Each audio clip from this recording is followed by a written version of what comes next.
Okay, so we were basically looking at the Linux commands which we use on daily basis. Okay, we'll see some more today.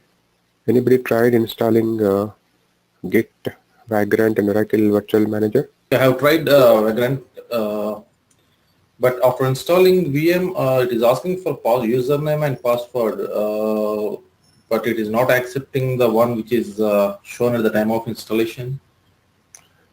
You don't have to install actually. It's you just have to pull the image, right? There is nothing like Yeah. installation. So once you do Vagrant, first step is init, right? That will create the Vagrant file. Okay. Then you do Vagrant up. That will bring the VM up. Then do Yeah. Vagrant SSH. That will log into the VM. That's all. There is nothing like you don't have to provide password. Okay. Yeah.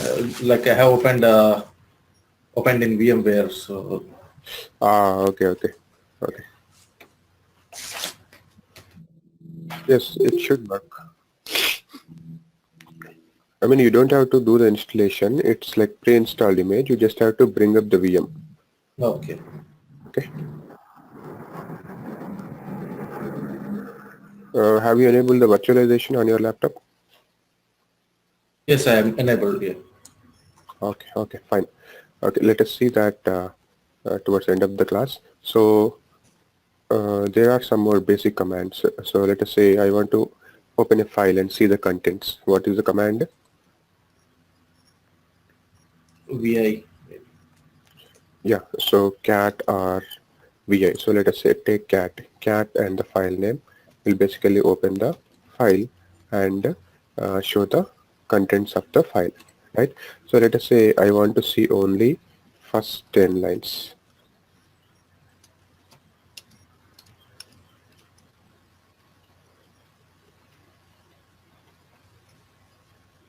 Okay, so I just want to display the first 10 lines of the file.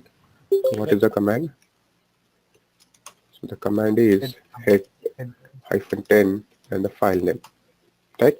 Or at the same time, let us say I want to display the last 10 lines of the file. So that will be tail -10 file name. So this will display the last 10 lines, right?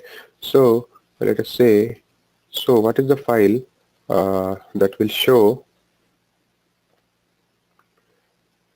the system messages? What is the file that will show the system messages?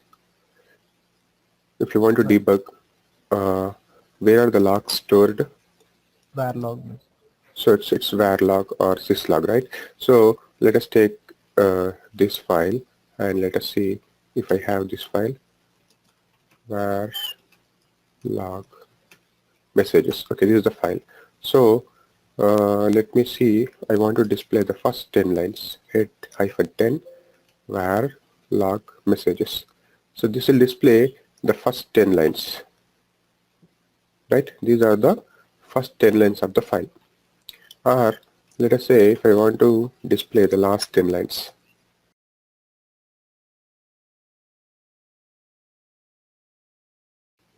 Or for simplicity, let me create another file and just write something to it.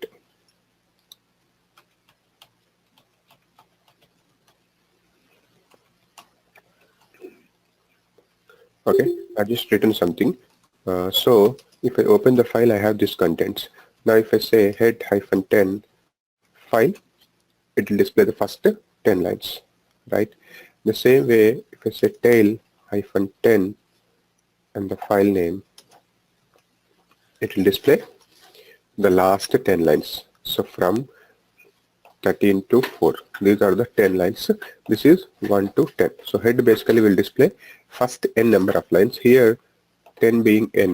So you can give any number. So if you give n, it will show n number of lines. Here also n number of lines, right? Or let us say I just say head -5 file. It will show 5 lines. Tail -5 file. It will again show 5 lines from the bottom, right? Okay, so let us say the requirement is like this.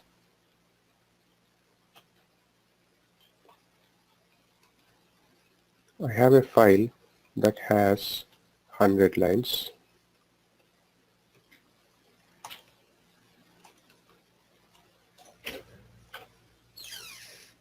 Like this, there are 100 lines in the file, and in between somewhere 40, 1, 2, 3, 4, 5, 6, then 40, then 100 lines are there. And I want to display, let us say if I want to display first 40 lines, I'd say head-40 will display the first 40 lines. Or if I want to display last 40 lines, tail-40 will display. I want to display the lines from, let us say, 40 to 50.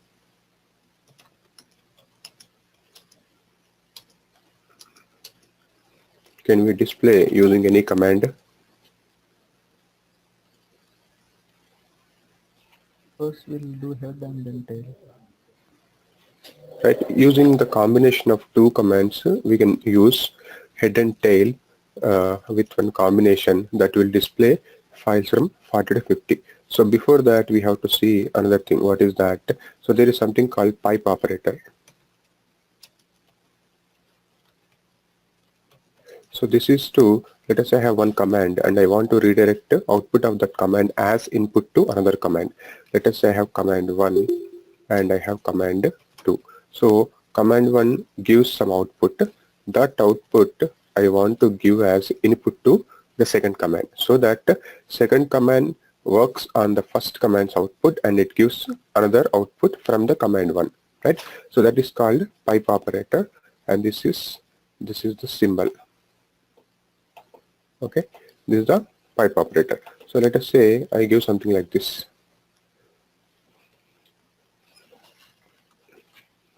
right? So cat file will display the contents. Now I just want to search for something, right? In this file I want to search for something like our control F. So I'll just say pipe. Okay, so if I give pipe, output of this file, which is this output, will be redirected to another command. So I can write another command here, or for example I'll say wc-l. So this wc is nothing but word count line numbers. Wc is word count. Okay, wc-l will give line number in a file. wc-c will give character numbers. wc-w give number of words, word number, right? So let us say I create another file.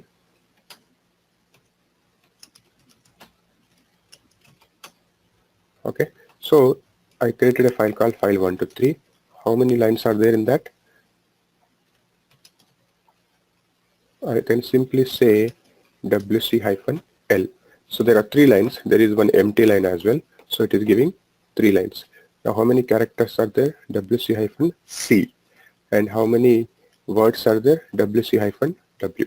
So this output of this command is redirected to as input to this command. So this will work on the output of this command. It will display its own output, right? So this is called pipe operator. So here we are redirecting output of this command to this command, right? So in the same way, you can also execute many commands, right? So we'll see grep later, but now let us say using that combination, we can also display lines from 40 to 50 with combination of head and tail, right? So head is, it will display first 40 lines, first n number of lines. Tail will display last n number of lines. So using this combination with pipe operator, can we write a command that will display lines from 40 to 50? Or let us say if I write like this, head-50, what this will display? This will display the first 50 lines, right? So assume it will display something like this, 1, 2, 3, so on, and 10, and 10, 20, and 30, and let us say 40, and 50. So it will display first 50 lines. So what do we want? We want this last 10 lines, right? From 40 to 50 we want to get. So if I use a pipe operator and tail -10, what will be the output? Head -50 will display first 50 lines. To that output, I have just said tail -10. Tail -10 will give last 10 number of lines. From where? From this output. So this output will give 50 lines. From there, from the bottom, it will give this last 10 lines, which is nothing but 40 to 50. So using these two commands, we can display 40 to 50 lines. So there are 100 lines in a file, and if I give head -n, it will give first n number of lines. Tail -n will give last number of lines. But I want to print somewhere in between, 40 to 60, 80 to 90. I can do that still because I can use combination of these two commands. What is that? Head -n will display n number of lines, and if you want another number, for example, head -50 will display first 50 lines. Then from this 50 lines, I want to display the last 10 lines, which are nothing but 40 to 50. Or if you want to display 50 to 60, you can just say head -60, which will display 60 lines. And from this output, tail -10 will display last 10 lines, which are nothing but 50 to 60. If I say tail -20, it will display 40 to 60. So like that, with the combination of these two commands, we can use to get any number of lines, right? So this is called pipe operator, which is for redirecting output of one command as input to other command. So WC is a command, word count, which will basically WC-L will get the line numbers, WC-C will get the character number, WC-W will get the word number, right? So I have given cat file 123, which will give the entire output. From that, I'm actually seeing WC-L number of lines, or we can directly execute this way as well. WC-L file 123. This will give number of lines and the file name. WC-C character count, WC-W word count. Okay.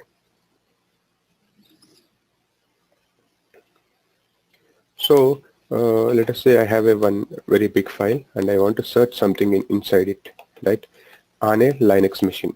So if it is a Windows machine, we just do we open Notepad or Notepad++ and we just do Control F, which will basically search for a particular word, right?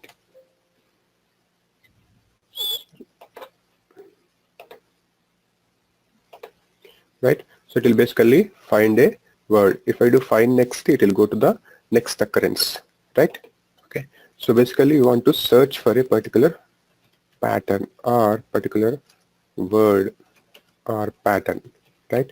So how do we search for that in Linux? So we have a file, let us say this file, and I want to search for a particular number or word on it. So again, we have a command called grep. The full form is global regular expression print.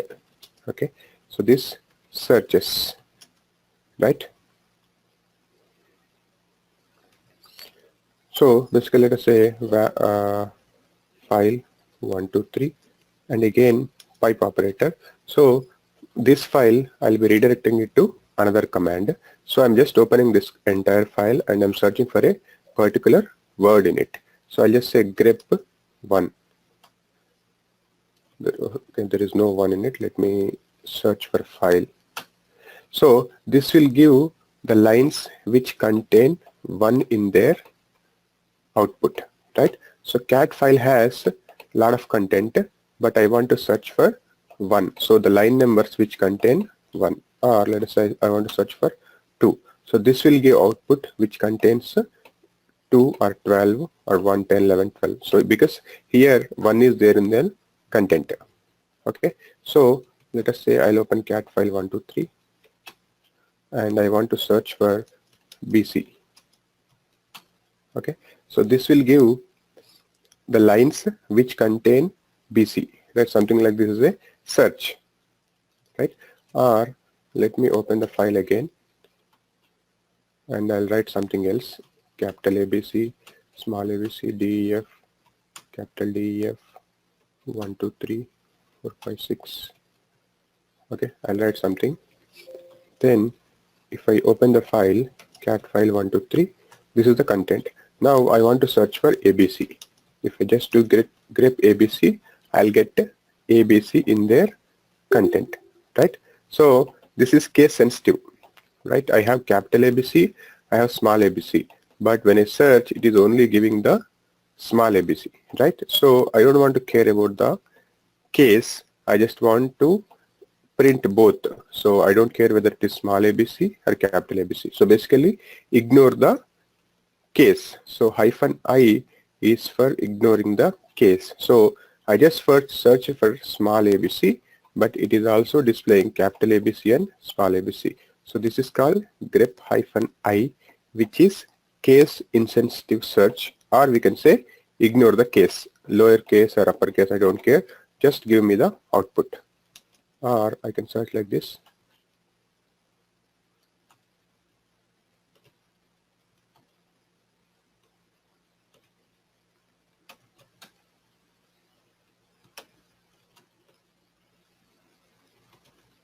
Okay, I have something like this. I'll just clear. And this is my file 1, 2, 3. Now I want to search for ABC, ignoring the case. So I'll just say cat file 1, 2, 3, grep-I. If I just give ABC, it will only print ABC. But if I do ignore the case, it will give all the words irrespective of the case, capital or small, it doesn't matter, it will give everything, right? Let us say I have this way and I have some content like this, DEF 1, 2, 3 something. Okay, so now if I search for file 1, 2, 3 grep ABC, so I get all this content, right?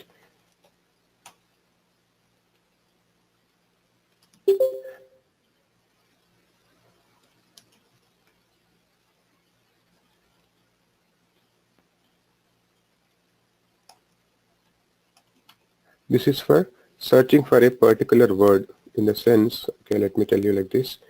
There is ABC, DF, 1, 2, 3, and there is also ABCD and ABCDEF.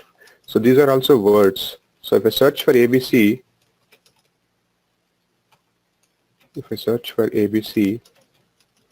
I'll also get content for ABCD. I also get content for ABCDEF. But I want to search for only the word ABC, not ABCD, ABCDEF, or AB or A. So for that, we can just search for a particular word. So this will give only the lines which contain ABC and not the lines which have ABCD or ABCDF. So search for a particular word, -W. Okay, or if you want something like a line number, it will give line number as well. This is in 4th line, 5th line, 6th line. Okay.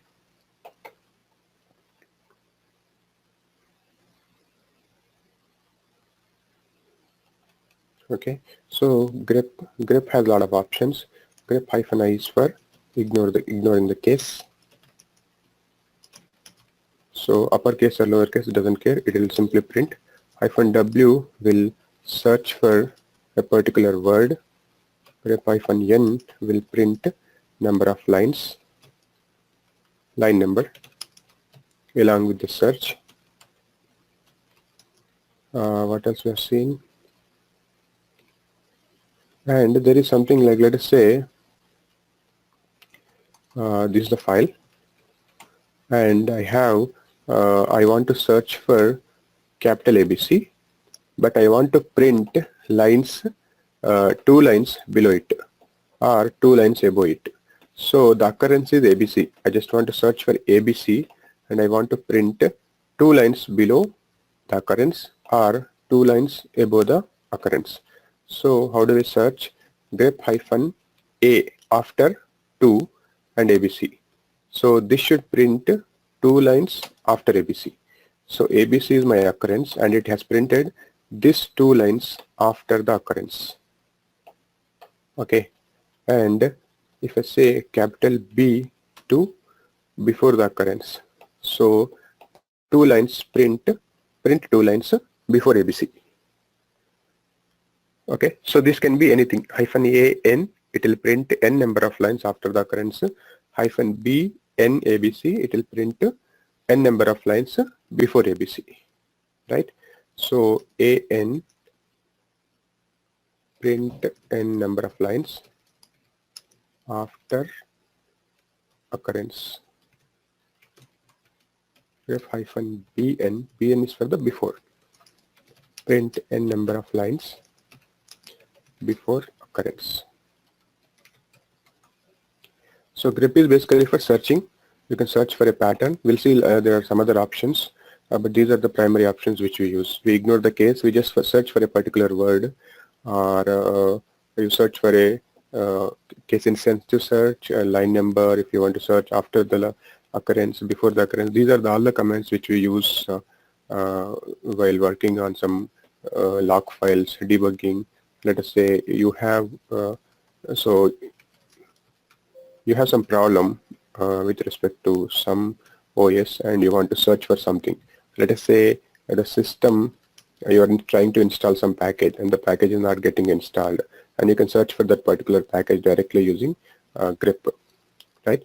Or let us say the system is rebooted and you just want to know whether the system is panicked or not. You can just search for panic, right? Panic in the sense system may crash because of some issues, right? Or you want to search for the error messages. So this will give all error messages, right? Or you want to search for a warning.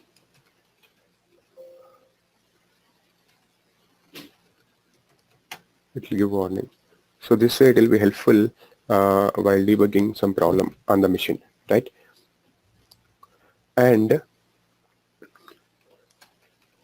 let us say we have seen head, we have seen tail, we have combination of both, right, to print something. And now let us say there is an application which is running on Linux machine, and that application is logging some information,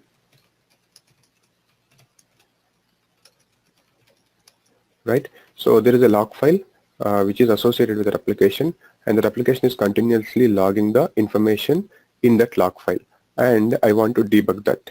So how do we debug? So we basically open using VI or we can open using cat. So that will display, let us say, var log messages. So this will display whole lot of content, right? So if you just say something like cat var log messages, so this is a very huge file. This will display a lot of content on the screen, but you want to display something like dynamically. So this is like a static file. If you open this file and if you just type cat var log messages, it will print the entire file, right? Or if you open VA also, it is like a static display. But I want to debug live, something like I am executing some command and I just want to see what is the information that is logged in the log file, right? So dynamically, so it should grow continuously and the log file I should be able to see it. So there is a command called tail-f var log messages. Okay, so this will show what is happening in the log file dynamically, in the sense it will not quit unless you press Ctrl C. If you press Ctrl C, it will come out. Otherwise, it will display any messages whichever is added to this file, right? So dynamically you can open this file and see the content, right? So just for simulating, what I'll do is I'll just write a simple script that will simulate this. Okay, so I'll open another terminal. I'll come to that. Give me a minute.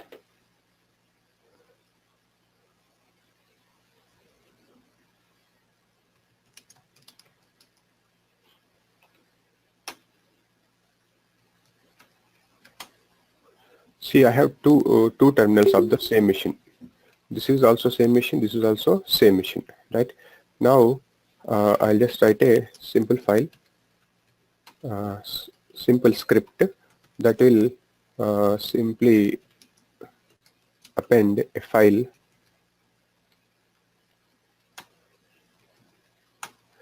so this will continuously write date to a file called file123.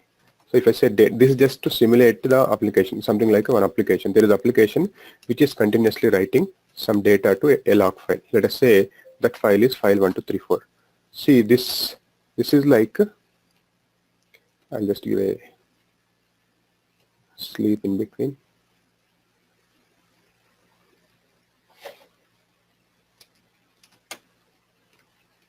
Okay, now if I say cat file1234, so this is a huge file. Let me remove anything, create.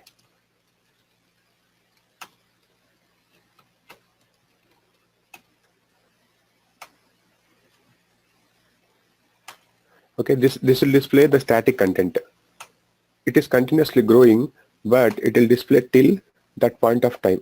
Now I want to show that dynamically. I want to see that dynamically. So if I open like this, so this will not quit. It will continuously grow. When this is helpful is when you're debugging some application and you want to see the messages dynamically growing, right? So this will continuously show the messages which are written to the log file, right? So I just written a script that will continuously write something to this file, right? So we'll see all these things. This is something like a infinite loop which will continuously write date to this file. Okay, so using tail-f we can see the content of a log file dynamically. Unless you press Ctrl+C, it will not come out. Is this clear? Tail-f and the file name. So slash. This is something like a live debugging.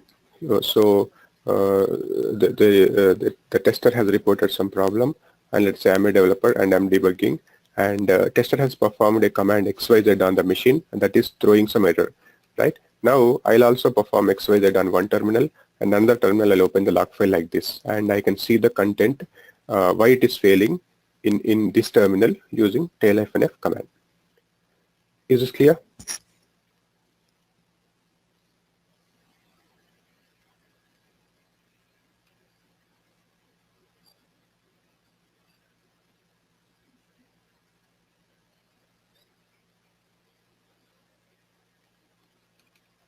Okay, tail-f shows the log file dynamically. Okay, and there are something called editors. So editors are useful to write something, to work on file, to manipulate files, right? So you want to store something on a file, so you just open Notepad or Notepad++, you write something and you save it. So that is for you can edit it, you can delete it, you can change something, you can replace a word, all those things you can do using editors, right? So Notepad++ is an editor. So in the same way, in Linux we have several editors: VI, VIM, Nano.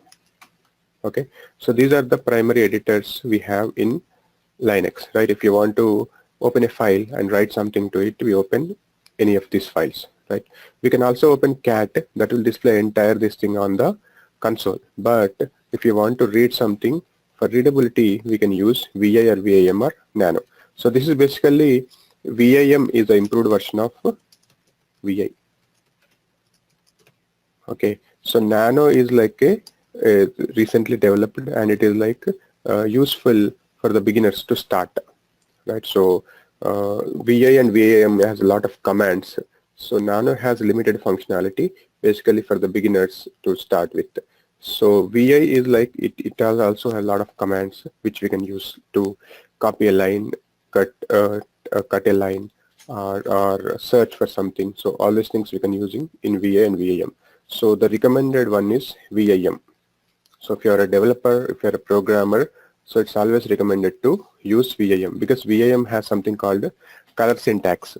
So you write something, it will show the color in colors, something like your curly braces, your the braces, where it is started, where it's ended, and when you write some programs, you have to follow the syntax, right? So that syntax will be highlighted with color when you use VIM. So let us see. Let us create a file and see. So file 1234. Sorry, /file 1234. So this is VI, right? So VI editor, or let us create our own file.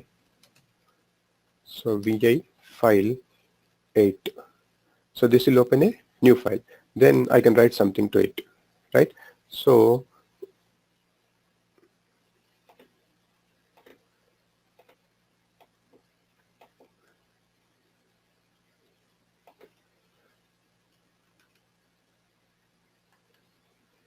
while learning VI, there are two modes. One is called escape mode or command mode.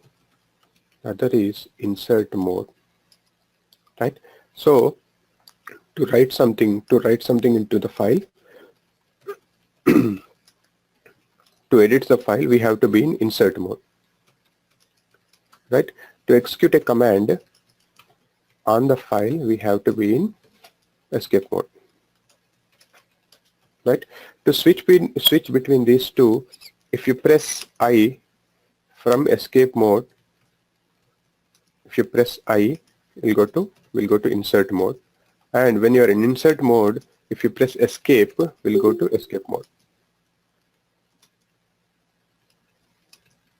Right? So I open the file 8, and now by default I'll be in escape mode. I cannot write anything. So if I just press I, if you see in the bottom it is insert mode, then I can write something, hello world, right? And now if I want to save this file, I need to go to escape mode. How do I go? Just press escape. Then :W is to save, :Q is to quit. So now if I open the file 8, I'll be in the content whichever we have written is saved to that file, right?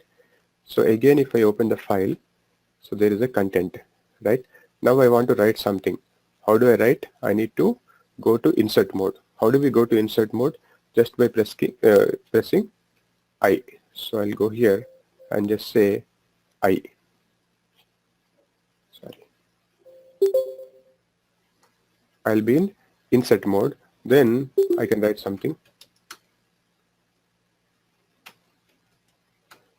right? I have inserted something. I have written some text. Now I want to save this. So how do I save? Go to escape mode and just say :W is to save, Q is to quit. Save and quit. Now this file is saved, right?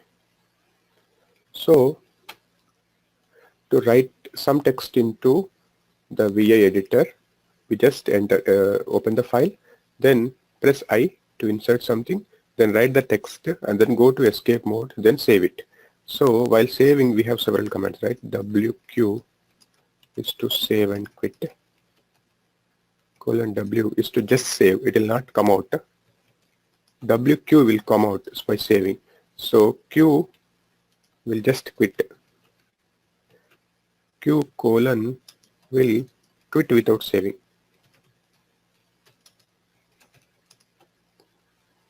Okay. So Q : will quit without saving. So in the same way, there are other commands, right? Let us say I want to copy one line and paste it. So YY is to copy, P is to paste. In the same way, DD is to cut, right? P is to paste. Or just the VI file 8. Now, hello world user, I just want to copy this line and paste it. So by default, I'm in escape mode. So all the commands will work in escape mode. So if I just YY, press YY and P. So how many ever times you press P, that will be copied, right? So I don't want to save this content. How do I come out without saving? Go to escape, :Q. If you just press Q and enter, it will give error saying that there is some content which is written, you want to save it or not. No write since last change. So I need to save, I need to come out without saving.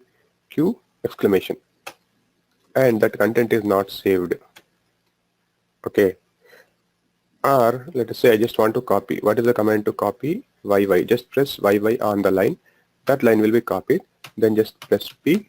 It is pasted. Now go to escape again. Colon WQ will save. WQ is to save. Q is to quit. Q exclamation is to quit without saving. Now let us say I want to cut it. DD is to cut. DD, DD, DD, DD. That entire line will be cut using DD. And if I want to say again WQ. Is this clear? So again I want to enter something. Let us say hello world. And 1, 2, 3, 4, 5, 6. Right. So again I want to save. Again WQ. I'll open again and I want to copy first 3 lines. So 3YY. And then I'll come here and say P. The first 3 lines are copied. So NYY is to copy n number of lines and P is to paste. Let us say I'll say 10YY. You can see 10 lines here in the bottom, and if you just press P, all 10 lines will be copied. And if you want to save, WQ. So my file is saved. Okay. So or let us say you want to cut 10 lines. 10 DD. 10 lines are cut. And if you want to paste all those 10 lines again, just press P. They will be pasted. Okay. Is this clear?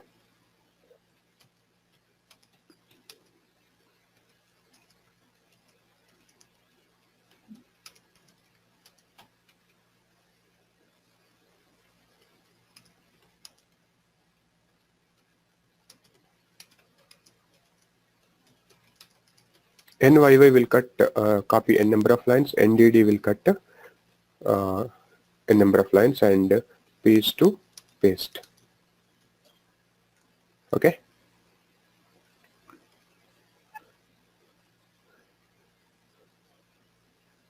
So there are a lot of other options, which is something like searching for a particular pattern. You can just give slash and press something, world.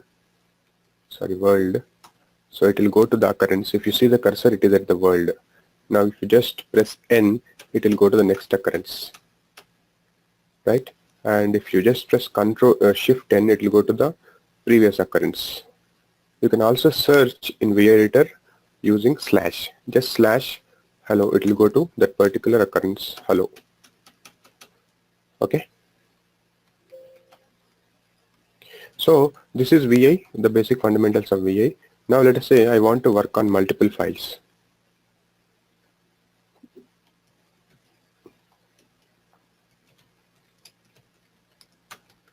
I want to open 2 files, 3 files at the same time, and I want to start working. So basically for comparison or copying one line from one file to other file. So how do we do that?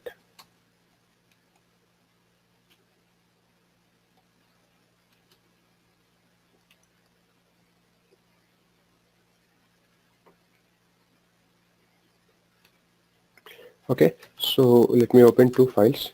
So we have file and file 1, 2, 3.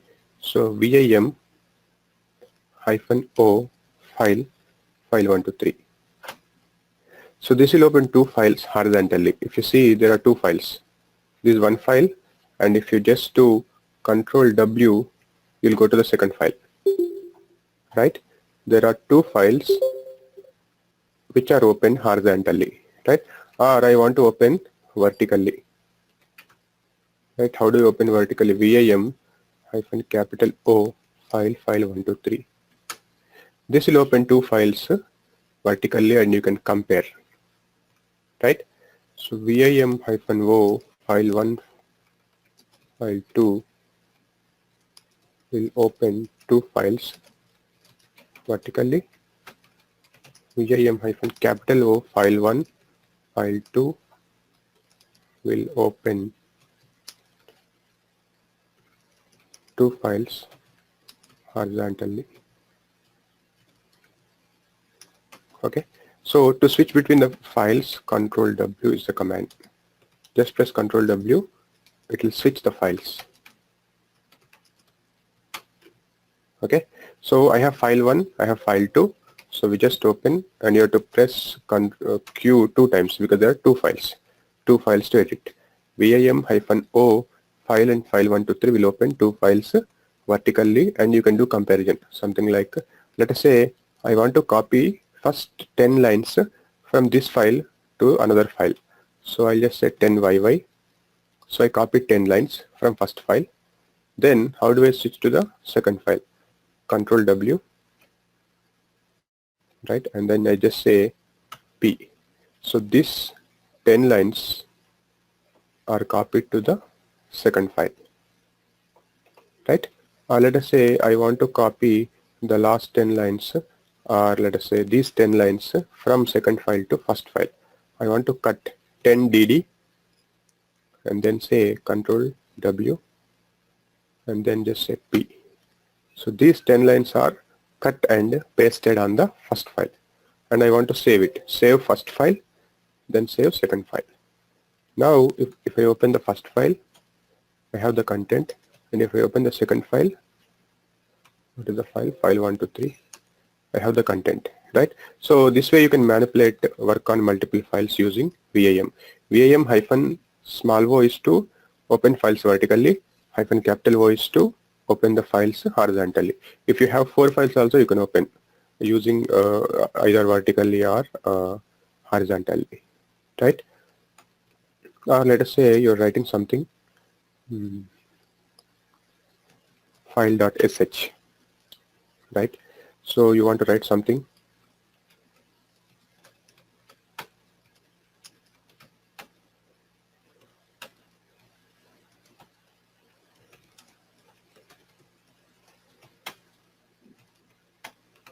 So this kind of color syntax you can is available only in VIM. Something like it will display the syntax highlighting. If you do some mistake, you can easily find out using this color syntax.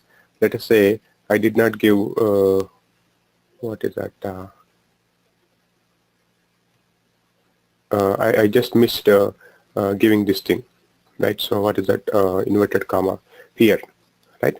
So the color is changed, right? So it has changed to other color. Or if I give proper syntax, it will be like this. So based on this is a comment actually. So comment will be in another color, and actual content will be in some other color. If you miss something, this thing it will show up if you have the proper color syntax. Okay, so this will be useful when you're writing some scripts or you're doing some programming. When you're writing some shell script or Python script or Groovy script or Perl script, if you use VIM, it has the syntax highlighting color. So based on that, you can find out whether your syntax is right or wrong, right? So you have given 2 times this thing, the inverted comma, or the curly braces are not given properly, right? So in that case, it will show the error. The color will be highlighted, right? Or if you use the same thing using VIM, VI, this will be in plain white. Okay, so that's the difference between VI and VIM. Basically, all the commands which work in VIM will also, basically all the commands which work in VI will also work in VIM, but the color syntax and the multiple files horizontally and vertically is the extra features of VIM. So it's always recommended to use VIM because it has all these advanced features, right? So there are a lot of other things which we can do in VI Editor, right? So if this is in escape mode by default, right? If I want to enter something, I need to press I, which will go to the insert mode. Then I can write something into it, right? So let us say I want to write something. This is a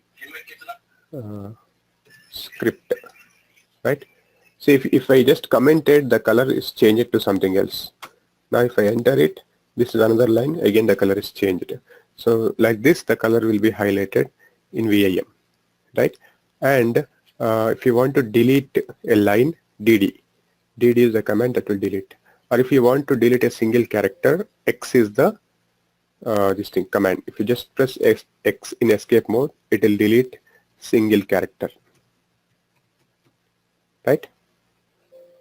And if you again press I, you'll again go to insert mode and we can write something.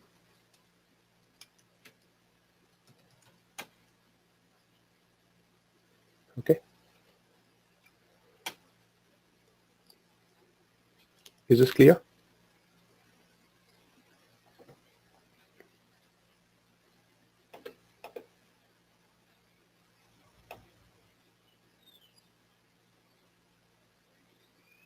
Okay, cat is the file. Cat is the command to display the content on the screen. Head is the command to display first number of lines. Tail is the command to display last number of lines. This is called pipe operator, which will redirect output of one command to other command. We can use lot of commands with combination using this pipe. Okay, and then we have WC command to display the lines, line number, character number, word number, and grep is for searching for a particular pattern based on the argument. Grep-i is case insensitive search. It will ignore the case. It will display everything, uppercase or lowercase. Grep-w is for word search. -n is for the line number. It will display line number. -a is for display the number of lines, n number of lines after the occurrence. Display n number of lines before the occurrence. And then we have editors, VI, VAM, and Nano. And then the most preferred one is VAM, right? So because we have a lot of options in VAM, and in VA, basically there are two modes. One is escape mode, other is the insert mode. In escape mode, we execute the commands. We want to save the file. We want to quit, save without quitting, quit without saving, and then copy a line, copy a number of lines, or search for a particular word, or cut a line, cut a number of lines. So all those things we can do in escape mode. Insert mode is something like we need to enter something into the file. Then we press I, we go to the insert mode. So to come back from escape mode to insert mode, we have to press I. And to go to escape mode from insert mode, we need to press escape. Okay. And these are the some of the commands in VI.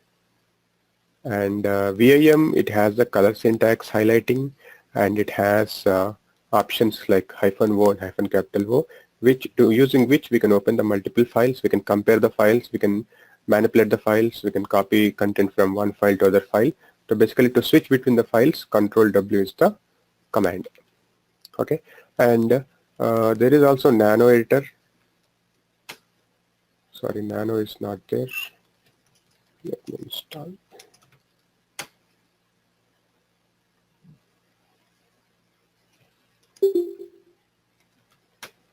So this is also basically all the commands will be displayed in the bottom, so a little easy to use. Okay, and you can write something here, and to save,